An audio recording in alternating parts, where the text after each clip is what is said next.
কবরের মধ্যে যত আযাব হয় দুইটা পাপের কারণে, কিন্তু অধিকাংশ মানুষ এই পাপ দুইটা করে। নাউজুবিল্লাহ বলেন।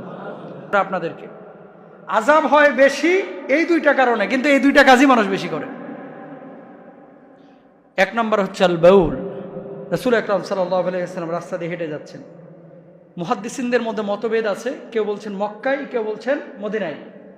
হেঁটে যাচ্ছেন, নবীজি কবরের পাশে খুব আওয়াজ পাইলেন।